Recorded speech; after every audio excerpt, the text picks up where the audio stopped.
My lads, 'tis to glory we steer, to add something more to this wonderful year. To honor we call you as free men, not slaves, for who are so free as the sons of the waves?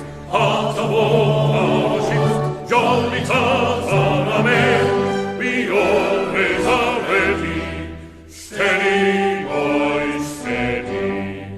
We'll fight and we'll conquer again and again. Good afternoon. Today is the 18th of February, 2015. I'm Darrell Peterson, a volunteer at the Palm Springs Air Museum here in Palm Springs, California. As part of the Veterans History Project of the Library of Congress in Washington, D.C., we conduct interviews of veterans and civilians who have participated in our country's military conflicts, especially World War II.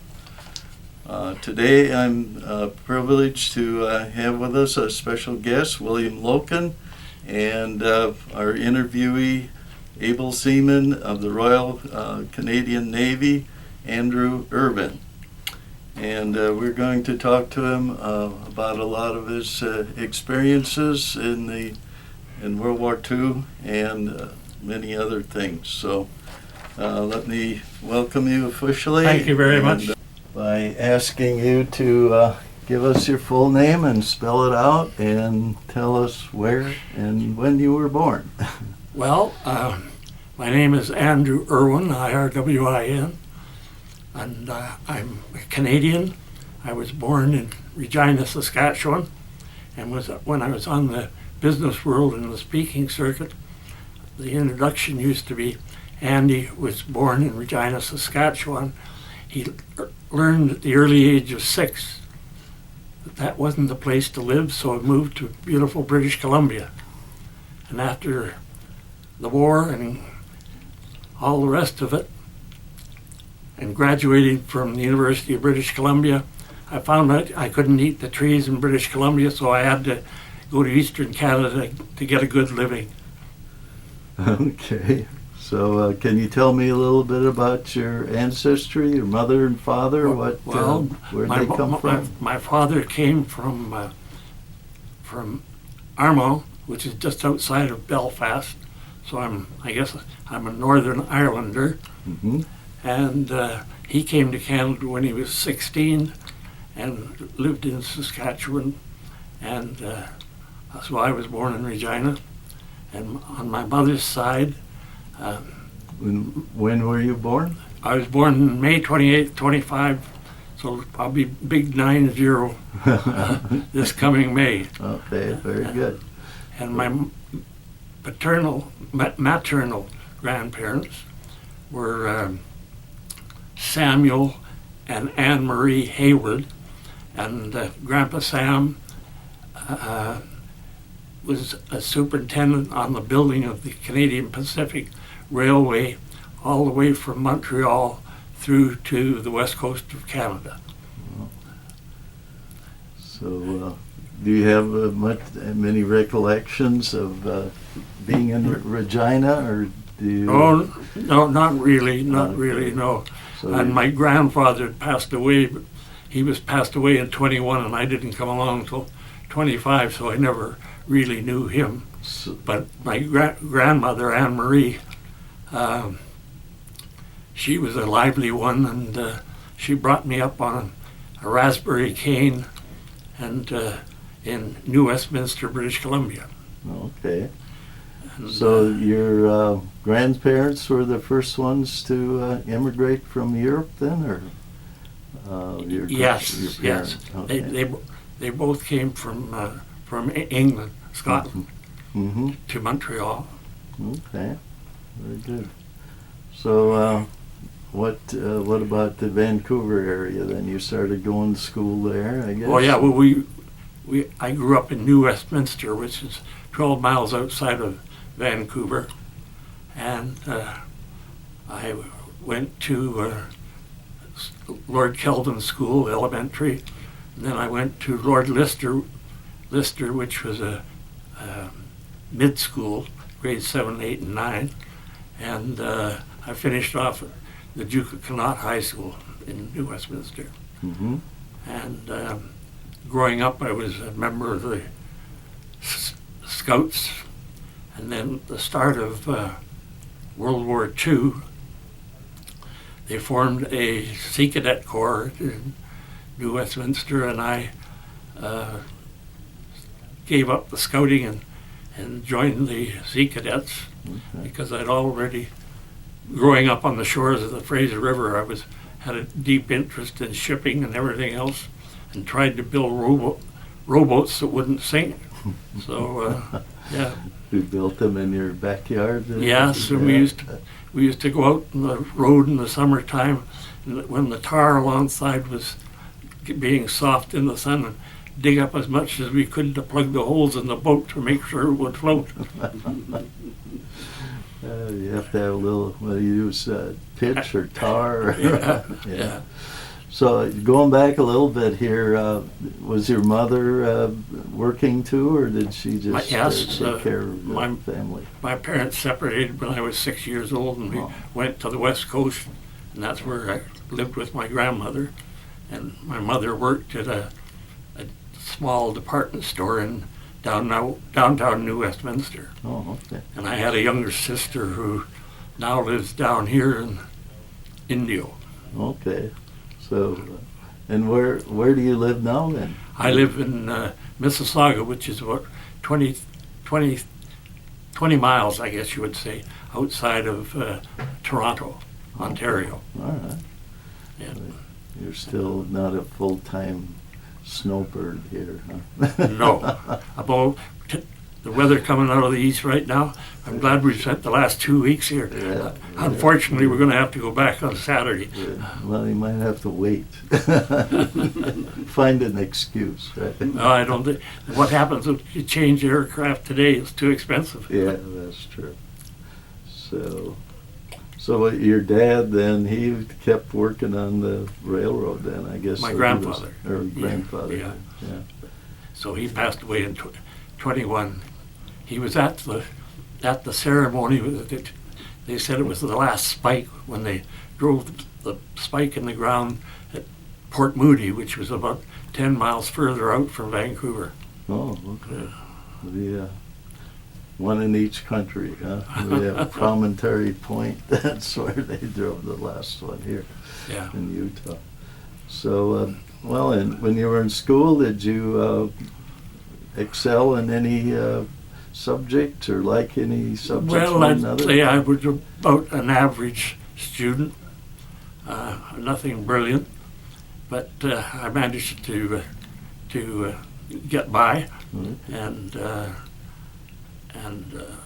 in 1939, just before the start of the war, and the then King George VI and Queen came from England on a cross-country trip, and they came to New Westminster in mid-May, where we always had a May Day, and on this particular occasion I led a semaphore signal flag presentation to the then King and Queen at the May Day ceremony.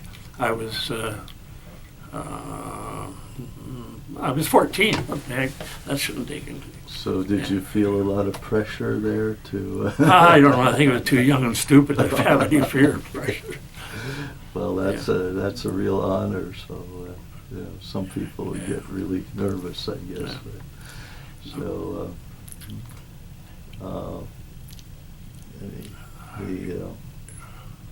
what was I going to ask now? I was going to ask you about mentioning 39. Now, the exposure that you had to the war in Europe was quite different than we had in the United States. So could you say how that that was being? When war broke out in 39, I was a 14-year-old paper boy in New Westminster for the Vancouver Daily Province. And so I had a daily paper route, and on that particular occasion, because it was a Sunday, September the 3rd, they produced an extra edition, and I was standing on the street corners yelling, "Extra, extra, read all about it. Britain and France go to war." Mhm. And that's where I started. So was there an influx of young men that were enlisting into the Canadian Armed Forces then, like they were in the U.S. here? Yes, but in those days, Canada was a very young country, and we only had 12.5 million people. Wow. So we performed, I think, way beyond a lot of people's expectations. We had four divisions, Army, so there's 15,000 apiece. I can't remember how many were in the Royal Canadian Air Force, but there were a lot. And the Canadian Navy at the start of World War II had 3,500 personnel and 13 ships, 6 of which you could call fighting ships. The rest were houseboats and every other bit of garbage you could figure out. By the end of the war, the Canadian Navy was over 100,000, and we were the third largest Navy in the world. We had 373 ships. And were all those ships built in Canada then, or how? Not all of them. Like, I was on HMCS Algonquin, and it was built in John Brown's shipyard in Glasgow, which was where the original Queen Mary and Queen Elizabeth were built. Oh, okay. But Canada produced hundreds and hundreds of corvettes that were really the backbone. Smaller ships. Yes, they were about 250 feet long, and they had a 4-inch, when they could get them, they had a 4-inch gun on the forecastle. Otherwise it was a built-up wooden gun, and it carried 2 depth charge throwers and 2 rollers off the stern. And but being small ships, depth charges. Huh? Yeah, and they were designed after major fish trawlers, so they could bounce and roll pretty good. They were, as one fella said, the miserable part of my life. Too much bouncing. Yeah. Okay.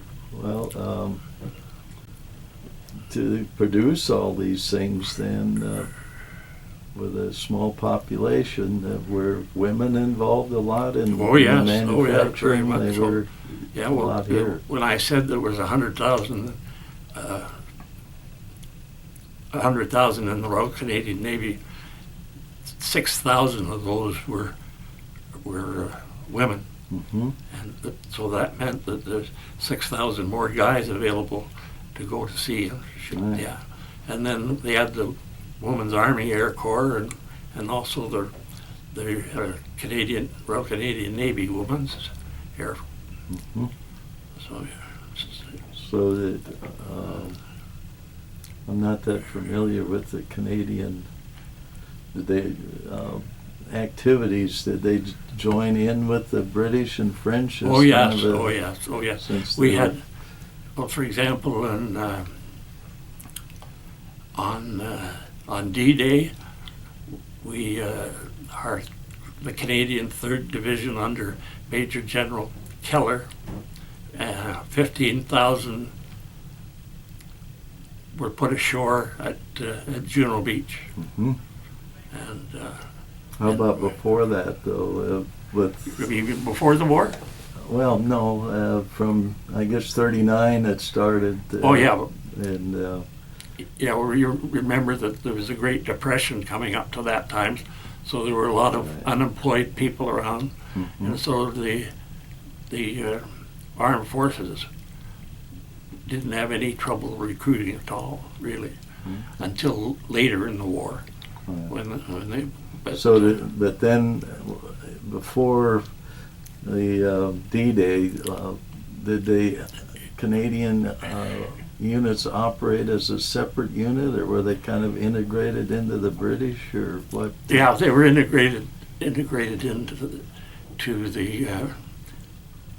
the British. Like the Navy, our Navy, up until '44, didn't operate on its own, and then in '44 they took over the 100% looking convoys from North America to England. Okay. And the Air Force was a separate division altogether, and when they went overseas.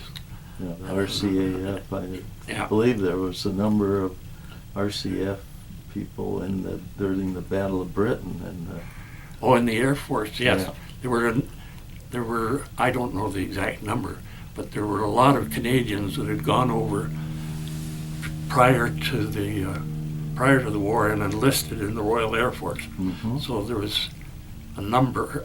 I have no idea the number, but I know one fellow, Birchfield, who was a brother of a good friend of mine, and he went over in late '38 and joined the Royal Air Force, and he was flying Spitfires during the Battle of Britain. All right. Well, that's something I guess one doesn't naturally think of, that the Canadians could enlist in the British Armed Forces, Oh, yeah. being part of the Commonwealth Yeah. and so on. A little bit different than the U.S. Yeah. where we Well, didn't for have example, my commanding officer, Lieutenant Commander Desmond Piers, in those days, he joined the Canadian Navy in 1933, and when he graduated from Royal Military College in Kingston, Ontario, he went right into the Canadian Navy, and he was sent over to get his training with the Royal Navy, and there was a lot of that in the early stages of the war. Okay. Yeah. So after you enlisted, then where did you go for training, and Well, how did they handle that and that? I started out my basic training at what we call a stone boat, which is a shore-based station at HMCS Discovery in Vancouver, Stanley Park. And then I went to HMCS Naden over in Victoria for further training. And so I joined the Navy in February the 15th, 43, at the age of 17.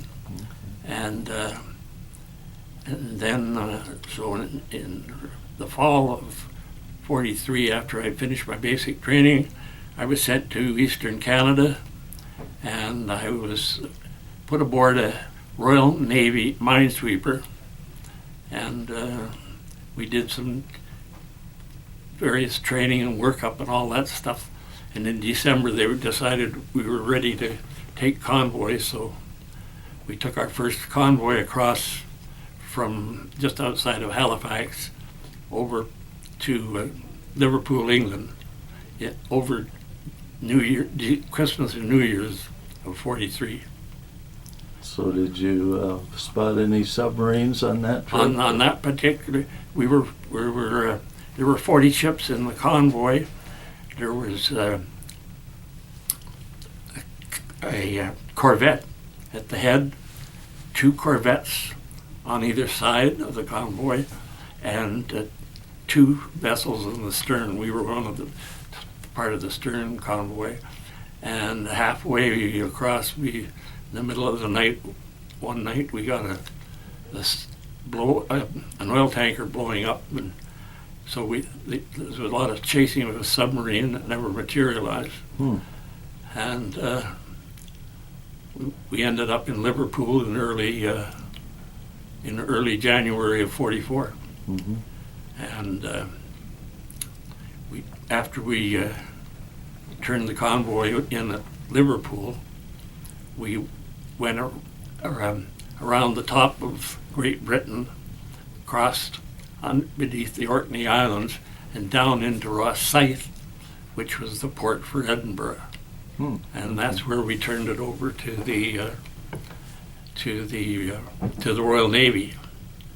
And for what it's worth, the first night we were there, port watch. I was on port watch. We got leave till midnight, and so we went into Glasgow, and we were having a good time. We found a dance hall with a revolving stage and two bands, and so we were whipping up a storm dance with all the lassies. Mm-hmm. But when I got back to the ship, I found one of those lassies had lifted my wallet and all my identification from inside my dickie. So I was confined to ship for 7 days, which meant the whole Canadian crew got off. The Limey crew came aboard, and I had to spend 4 days when it was under Royal Navy command. And I remember, I was telling them last night, I remember waking up on the first morning to the stench of kippers. And to this day, you wouldn't get me looking or smelling at a kipper. Okay. Yeah. And then I was sorry. Did they single you out for special attentions? And you were No. Canadian? After my week's confinement to ship, I was sent to HMCS Niobe, which was a manning depot for Canadian Navy. And in early January of 44, I was pre-commissioning crew on the new Canadian destroyer HMCS Algonquin at John Brown's shipyard in Glasgow. We commissioned the ship, and where was it commissioned? In Oslo? John Brown shipyards in Glasgow. Oh, Glasgow. Yeah, Okay. yeah. That's where they built the first Queen Mary and the first Queen Elizabeth. Right. And so when I was assigned there, and we commissioned Algonquin in March 15th, I think it was. And after workups in the Clyde, which is the mouth of the river to Glasgow, we're sent up to the Scapa Flow, which was in the Orkney Islands, and it's the home base of the British Home Fleet, and we became part of the Royal Navy 26th Destroyer Flotilla. Okay.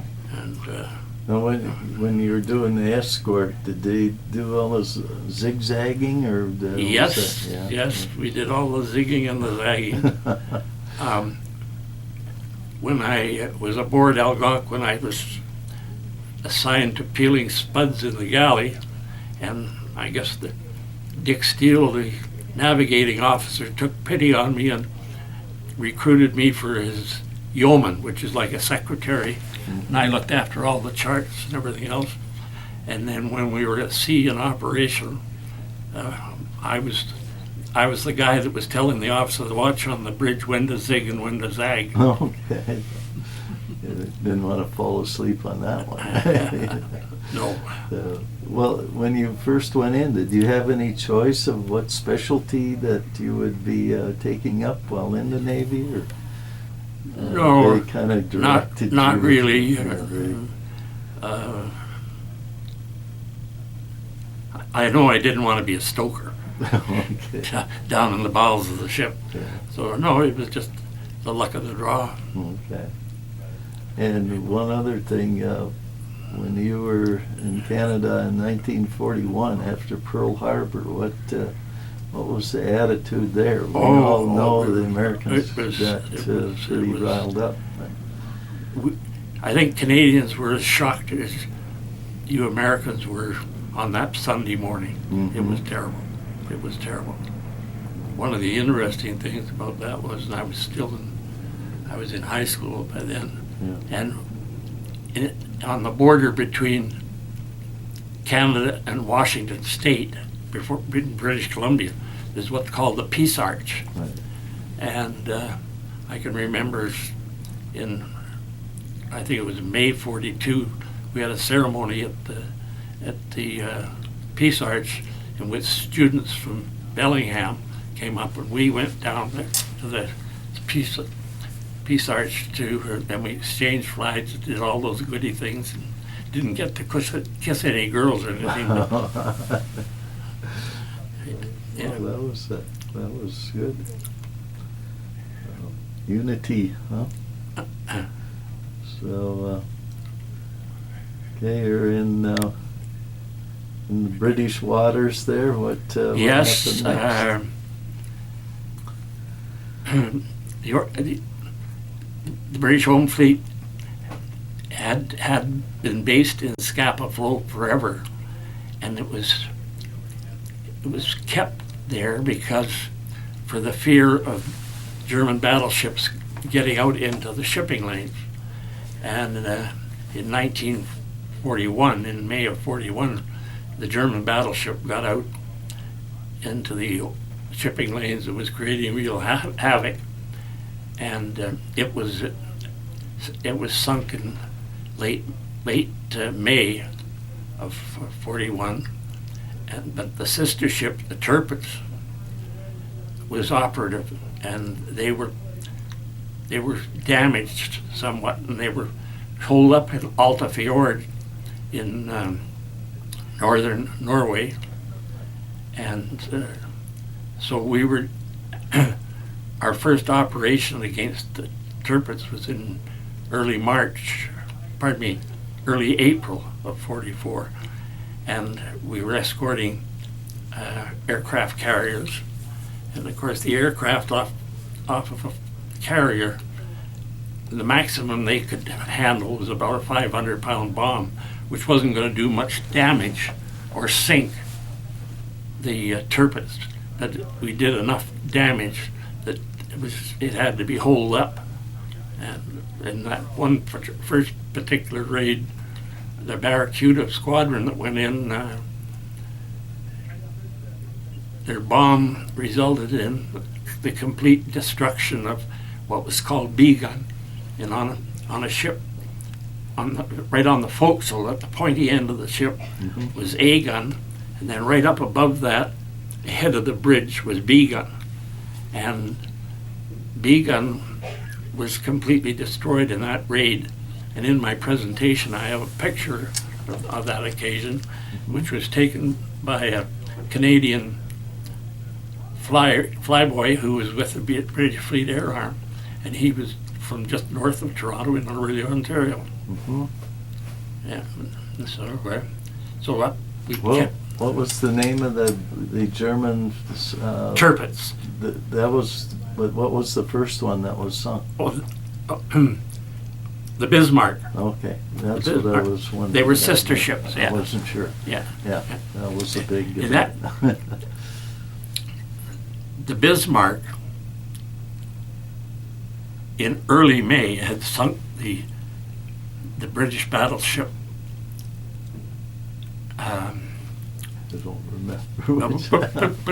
Hood, battleship Hood. Okay. And they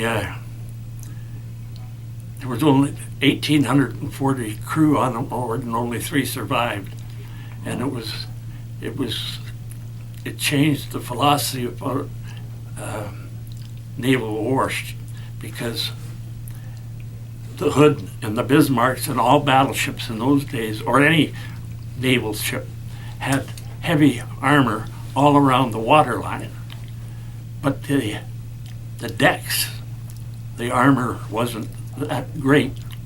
And that's what the Bismarck and the Hood were so far apart that the Bismarck would fire its shells way up in the air, and eventually one came down, went right through and hit a magazine. That's where all the ammunition was destroyed, and blew it to pieces. And then about 7 days later, I think it was a Barracuda, dropped a torpedo at the Bismarck, and everybody thought it had missed, but it had taken out its rudder, so it could only go around in circles. So it didn't take them long to sink it. Okay. Right. Could we stop for a minute? What? Could we stop for a minute? Yeah. I'd like a glass of water. Oh, okay. I'll run downstairs, or? Yeah, I guess that'll be the closest one. There's some cups there, but that's old water. There's a water fountain right at the bottom of the stairs. Stairs, okay. No, I locked ourselves in. Oh, I see, it'll come back. Okay. Okay, I'll dump this and get some fresh water downstairs. Leave it open for a minute. Get some air, yeah. Yeah, this light does heat things up, so. Well, we can continue, I guess, if Oh, you're up to it till he gets back. Okay. fair. So, the Barracuda airplane, that was an interesting design. Am I remembering right that that was still a biplane? Or No, was it wasn't a biplane. Okay, was this one of the first Yeah. 1930 vintage They- seaplanes? The British Navy had Barracudas and Fireflies on their. No, I got my problem here. This is what is this? Voice. I think this is Dave calling. Doesn't work in here.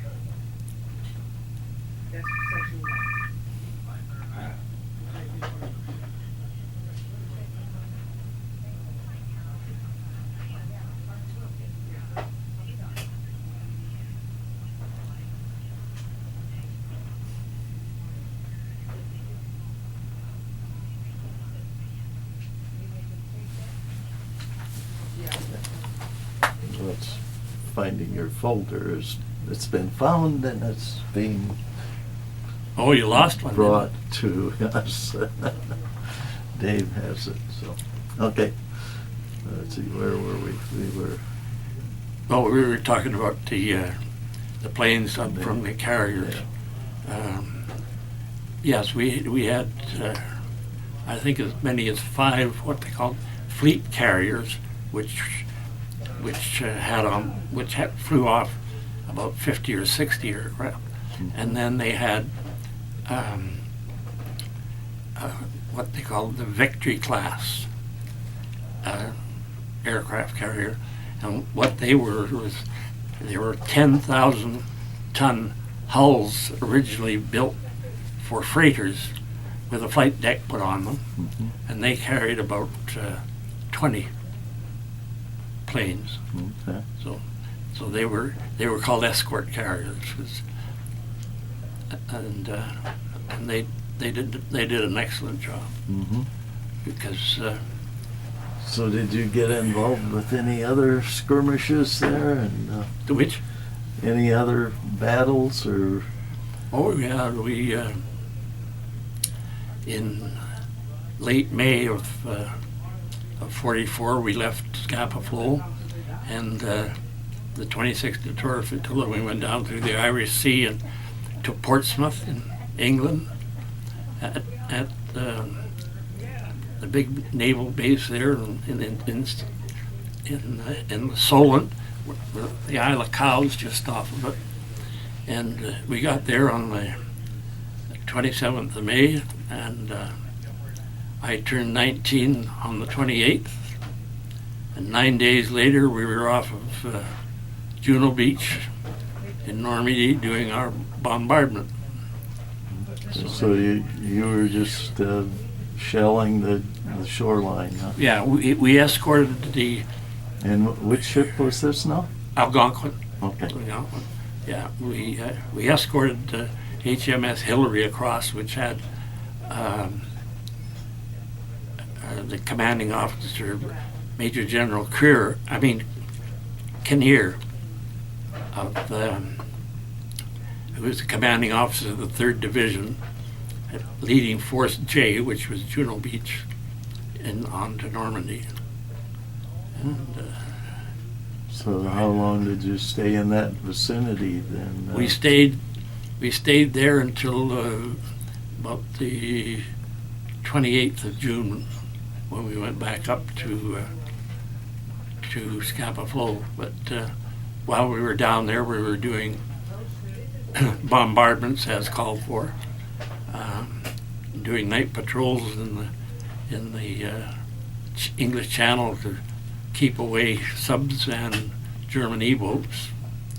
And So by this time, was the German Navy pretty well diminished? oh, they were a factor, not as big as what we anticipated, but yeah, they were. The Air Force gets all the publicity and books written about Well, it. on the morning of June the 6th, when daylight started at 5 o'clock, all night long we'd heard the bombers going over, and then at daylight, the skies cleared, and when the bombers were going over, they actually could create a shadow over the ships for you? of that many. No, I'm fine. I think I may have one. Excuse me. Yep, go ahead.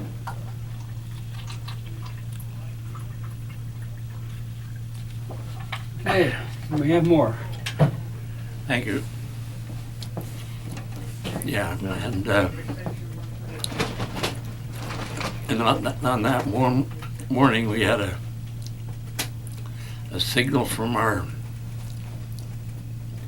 We had on board on our route over. We had a British Army artillery officer. We called him a FOO, forward observation officer, Okay. and he went ashore with the troops. And after we finished our initial bombardment, and we were doing random takeouts, and he called us and gave us the coordinates of three 88 millimeter cannons that the Germans were holding up the advance of the Canadian Army on Beny-sur-Mer. And so we took those out, and we found out later that we'd helped the Regiment de Chaudières from Trois-Rivières, Quebec, get through to Beny-sur-Mer, and they advanced the furthest of any Allied troops on that first day. They got 7 miles inside of France on that first day. Juno was north of Normandy? No. They went.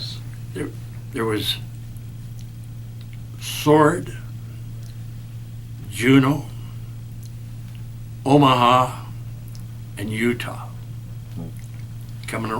That's coming from east around to west. Mhm. Like Caen was the major city in that particular area. Mhm. Yeah. So, And what were your duties at this time then? well, my duties under excuse me, my duties were I was a loader on B-gun during anything that was operational. Okay. So we were. You were lifting the heavy shells. Well, no, I managed to luck in, and we put cordite in the tray first, and then the bomb in front of the cordite. So I was lucky I was handling the cordite, which wasn't quite as heavy as those bombs. How much did it weigh? Like, Oh, probably 15 pounds, I guess. was that all? Oh, yeah. See, it was the propellant for the actual bomb. And the shell weighed how much? Oh, I think the shell would be Um, around 25, 30 pounds. Yeah. Okay. Yeah, that's. We were, You see these things, we're but it's- firing from 4.7-inch guns. Oh, okay. So they were about that big around. Right. Yeah. Okay. And another interesting thing that happened on that morning was LCI, Landing Craft Infantry, came alongside us at about, I think it was around 11 o'clock or so, and they'd taken a mortar, and so they had a couple of guys killed and several wounded. So we took all of them off, and one of the wounded was a chap from the North Nova Scotia Highlanders Regiment. And so he was in sick bay, and he came from Trail, British Columbia. And lo and behold, we had 2 shipmates on board, also from Trail. No. They all knew each other. Oh, my They're God. 6,000 miles from home, and, Yeah.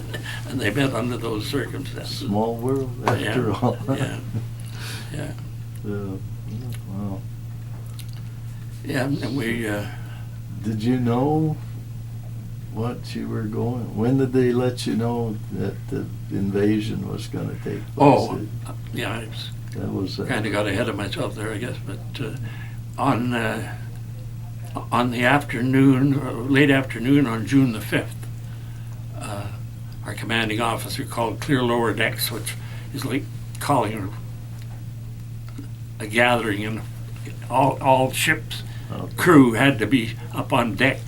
And that's when we were told by our commanding officer, Desmond Pierce, that we were part of Operation Neptune, which was the Navy component of Overlord, which was the main landing of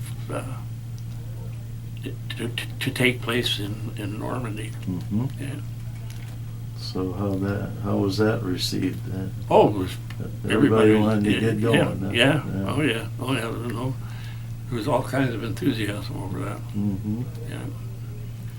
So after your duties there, then where did you sail off? Well, to we that? we stayed there from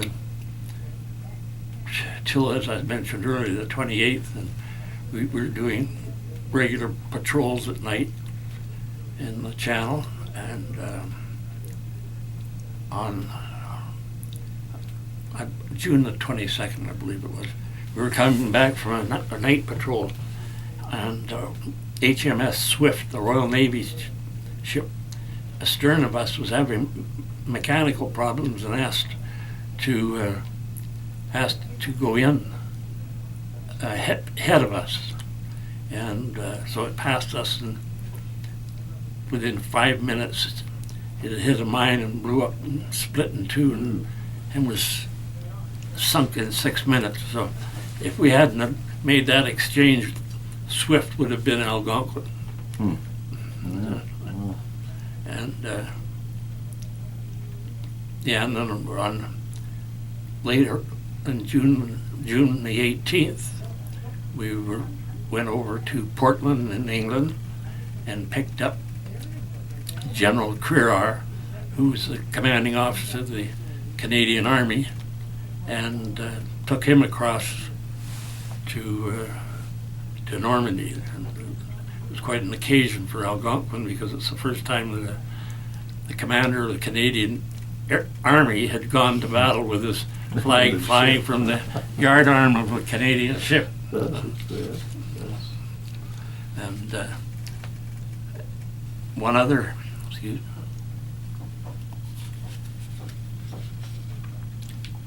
I think the last major event before we went back to Scapa Flow was on the 25th or 26th of June, and at 4 o'clock in the morning we got a signal from a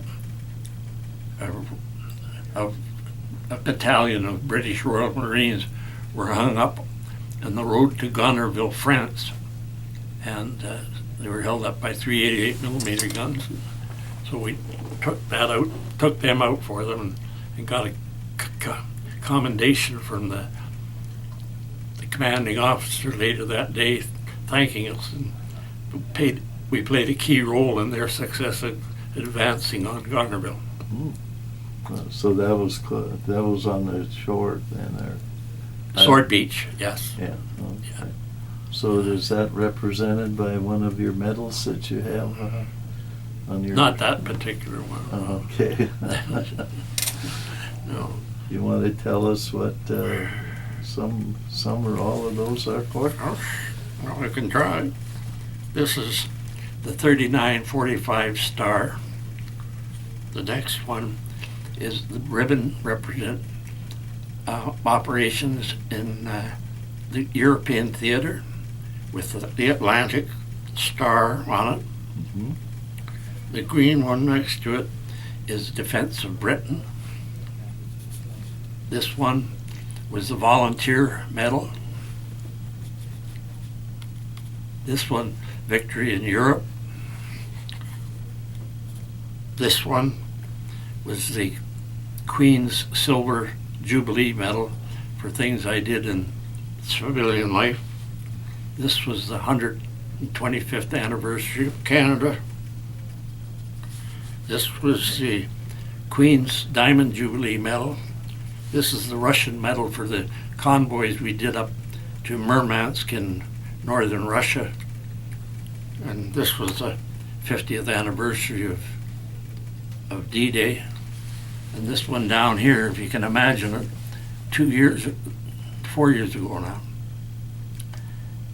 the Britain recognized those of us that had served above the Arctic Circle, and so this is the Arctic Star for that service. Oh, wow. After all those many years. There's one more. And you, this yeah. one. Oh, the Naval Officers Association of Canada have 3 medallions, the bronze, the silver, and the gold. I've got the gold, but somehow in my rush to get away on this trip, I pulled the silver and forgot to bring the gold. One more. Oh, yeah, Bill's referring to one more. Much earlier this year, in the spring, I was advised by the French Embassy in Ottawa that I had been nominated for they call it the Chevalier Legion of Honor. The Chevalier means a knight of the French Legion of Honor. Wow. And we were supposed to get it presented to us in June at Normandy when we went back for the 70th. But somebody in the French, I don't know where, embassy or something, forgot that a Canadian cannot receive a medal from a foreign nation without permission of the government of Canada.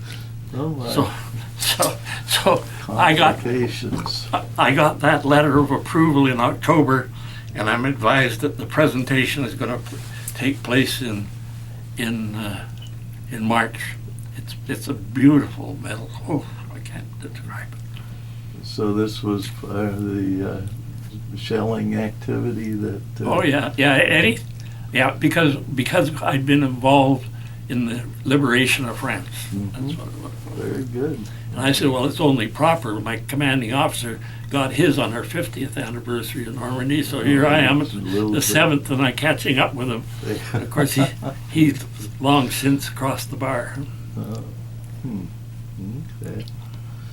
So, going back to the closing phases of World War II, what happened Well, there? we in January of '45, we had just returned to the home fleet from a convoy to Murmansk in northern Russia, and we were sent home for ship refit. So we arrived in Halifax on the 15th of February, '45, and I was sent before Captain D, the commanding officer of the Atlantic Fleet, for my officer's board. I passed that. They asked me if I wanted to go down and finish off my training and go home in an officer's uniform, or go home on leave and come back and do that. I elected to go home and come back off leave and do that. Okay. So I did, and we ended up in finishing our training in late May, and of course by that time the war in Europe was over, and the Canadian government, in all stupidity, wanted us to sign on again for the war in the Pacific. And those of us that have been over there playing around with big guns and real things, we said, send us if you wish. We're not signing up for any more. So I got out and went to university. Okay, we're back on the record. You here. kind of tell us a little bit about that picture there, Andrew.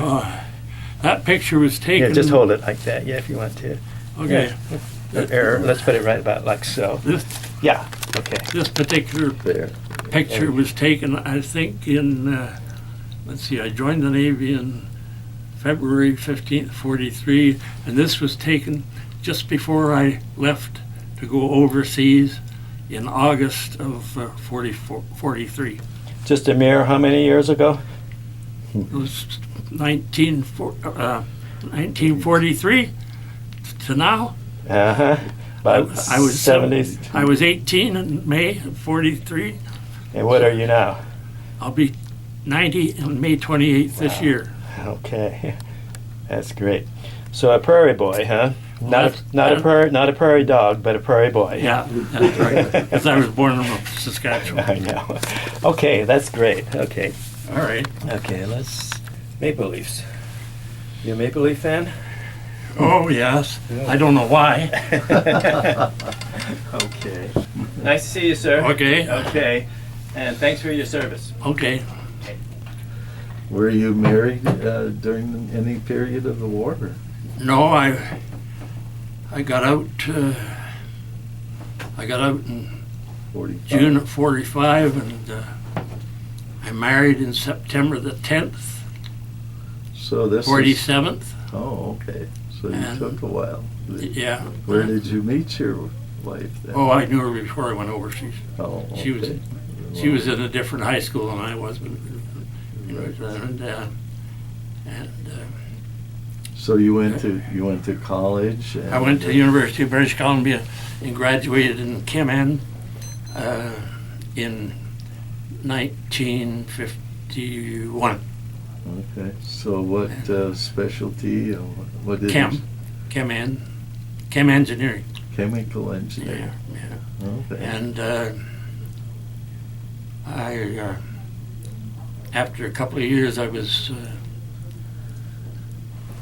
joined Shell Oil Company in British Columbia as originally they put me in the refinery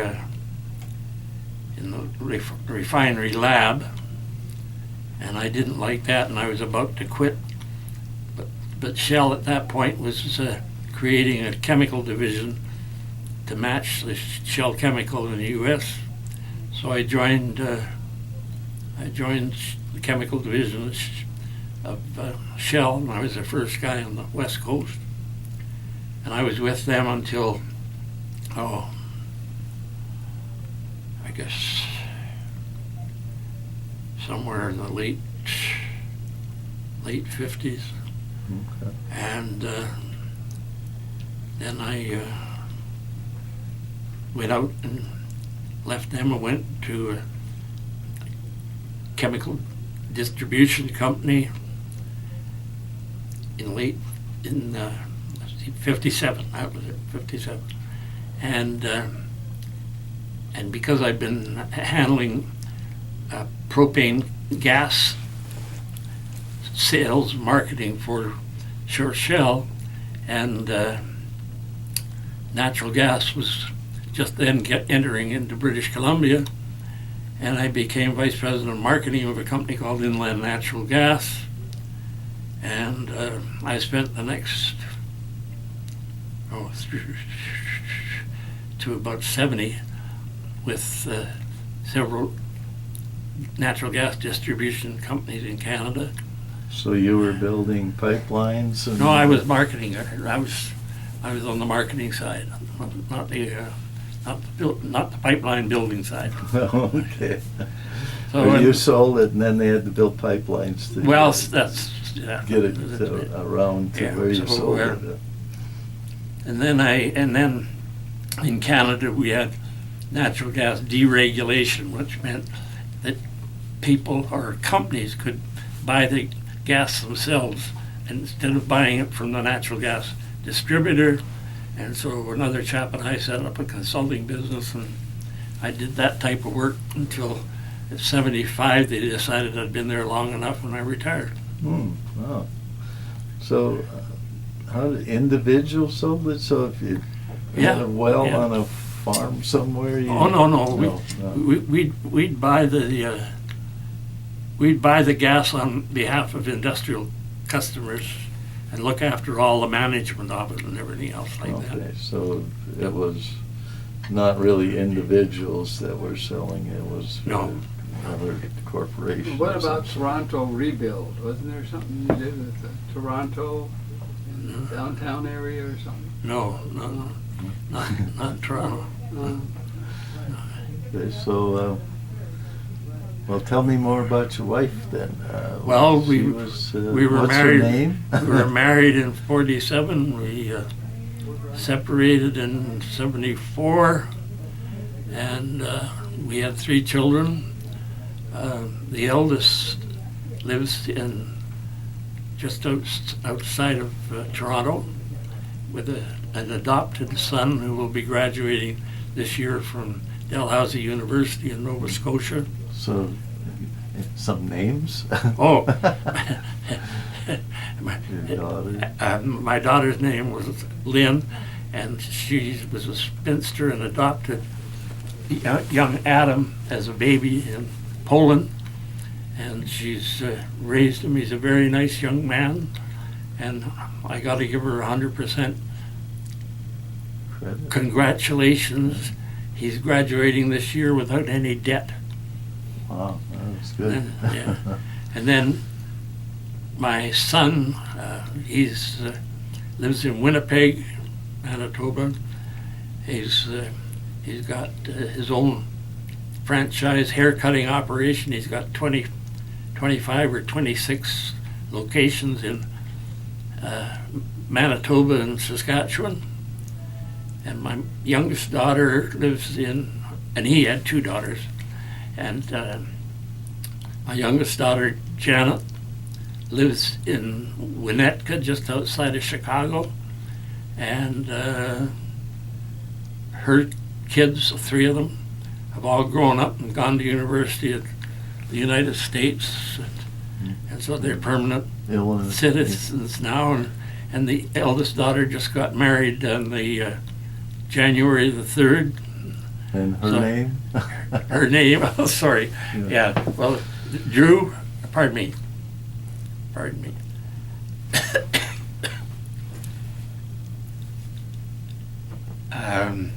George and Janet had 3 children. They had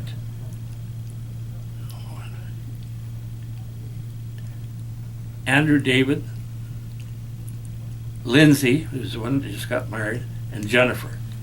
Okay. They'll see her someday. Yeah.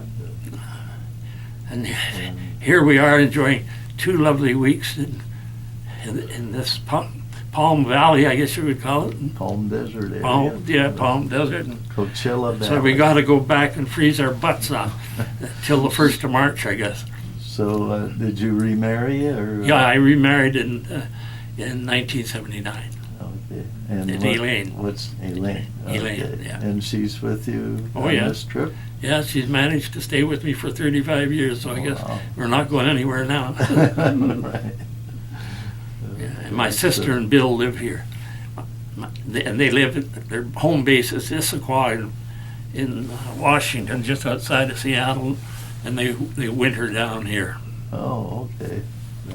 Well, there's many Canadians and many Washington people here. Oh, yeah. During Oh, yeah. the season as it's snowing. Yeah. Here. Yeah. Very good. So,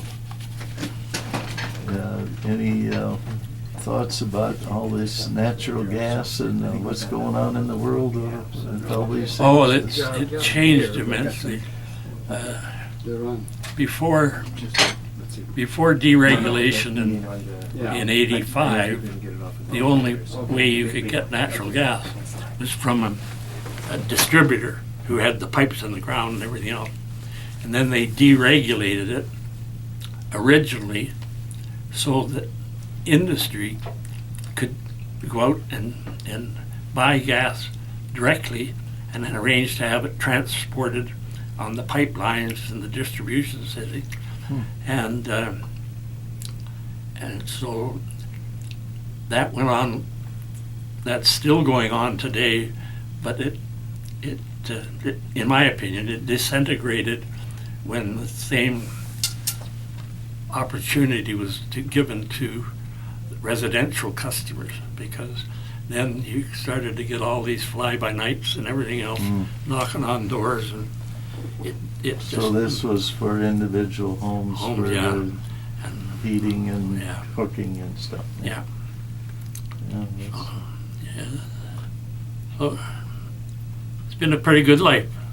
Very good. Well, any advice to those coming up into... No, not really. Just hope and hope and hope that they don't get into such a mess in the Middle East that we've got to send our troops over there. Yeah, that's a real mess. Yeah, yeah. Okay, well, any last thoughts, or would you... No, just thank you for your time. Well, this is thank you. amazing to me that this has evolved this way. Well, thank you. Oh, man, it's a pleasure.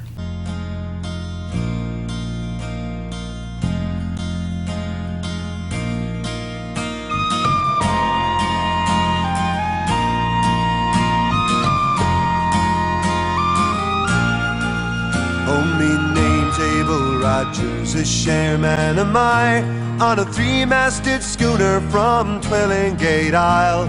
I've been the world over, north, south, east and west, but the middle of nowhere's where I likes it best. Where it's wave over wave, sea over bow, I'm as happy a man as the sea will allow. There's no other life for a sailor like me than to sail the salt sea, boys, to sail the sea. There's no other life but to sail the salt sea.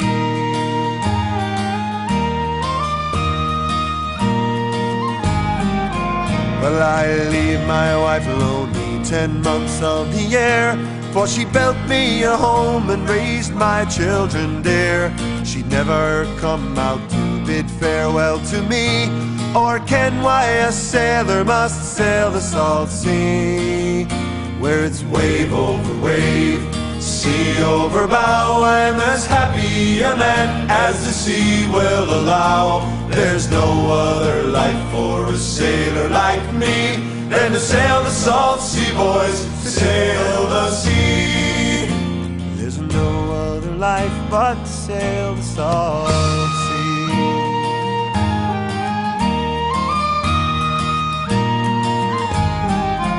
Ah, the work it is hard and the hours are long, but my spirit is willing, my back it is strong. And when the work's over, the whiskey we'll pour, we'll dance with the girls upon some foreign shore.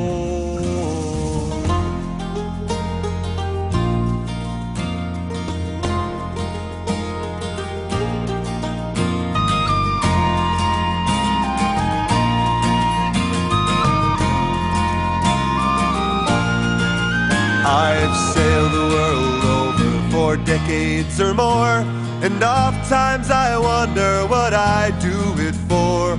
I don't know the answer, it's pleasure and pain, but with life to live over, I do it again. Where it's wave over wave, sea over bow, I'm as happy a man as the sea will allow. There's no other life for a sailor like me than to sail the salt sea, boys, to sail the sea. Where it's wave over wave, sea over bow, I'm as happy a man as the sea will allow. There's no other life for a sailor like me than to sail the salt sea, boys, to sail the sea. There's no other life but to sail the salt sea.